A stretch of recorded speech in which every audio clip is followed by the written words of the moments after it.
Bw'oba oludde okukozesa oluguudo lwa Binaayisa oluyita ku ddwaliro ly'e Mulago okwolekera ekkanisa y'Omusumba Kakande awamanyiddwa ng'e Mulago ku 2, bw'otuukawo oyinza okulowooza waliwo oluguudo olupya olwagguddwawo mu kitundu kino. Oluguudo luno lubadde lumanyiddwa okuba n'enkulungo eziwerako okuli enkulungo emanyiddwa nga Mulago ey'okuggwanika kw'ossa enkulungo y'e Mulago ku 2. We butuukidde olwaleero ng'enkulungo zino zonna zaggiddwawo oluvannyuma lwa KCCA okuzisenda okusobola okuteekawo ebitaala by'oku nguudo.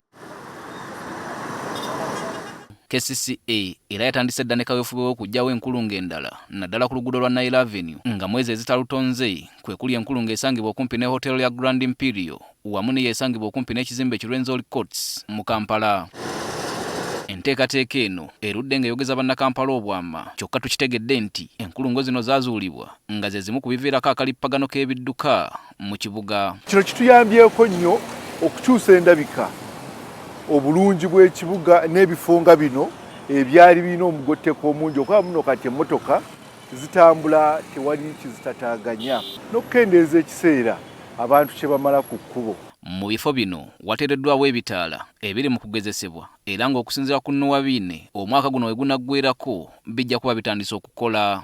Traffic lights ziri mu testing era twazigezesezzaako wiiki ewedde, kati tuli mu kwekebejja entambula y'ebidduka ku makya abantu bali emmotoka ziri mmeka, olw'eggulo, emisana tujja kiwamu omwezi gumu oba 2 nga tugezesa nga n'abantu bwe bajja era mu kiseera kino tusaba abantu tubeere bagumiikiriza. Nuwabiine era aliko ne byatangaazizza ku bigambibwa nti KCCA yayonoona obutonde bw'ensi mu kuggyawo enkulungo zino. Mu nkulaakulana waliwo ebintu bye tufiirwa ng'emiti, ng'endabika enkadde, naye ate era tulina pulojekiti endala, tulina n'ekiruubirirwa ekigendererwa, tulina n'ekigendererwa ekyokusimba emiti 1,000 mu kibuga, era buli bwogenda kati buli wetukoze sayiti zino tugenda kuteekawo green oba emiti. Tukitegedde nti n'ekizimbwa walina okuteekebwa entabiro y'ebitaala by'oku nguudo z'omu Kampala ekizimbibwa ku KCCA kirinako we kituuse. Ekizimbe kino kyawedde, kyaggweeredde mu budde era kye tulinze kuteeka mu byuma ebinaakwatagana n'ebitaala bino.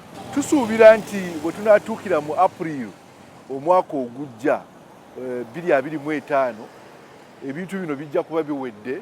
Okunoonyereza okwakolebwa ekitongole ku International Growth Center mu mwaka gwa 2020 ku ntambula y'ebidduka mu Kampala kwalaga nti bannakampala bafiirwa kumpi essaawa 2 buli lunaku nga bali mu kalippagano k'ebidduka, nga kati kisuubirwa nti okuvaawo kw'enkulungo zino kwa kwongera okugonza eby'entambula mu Kampala.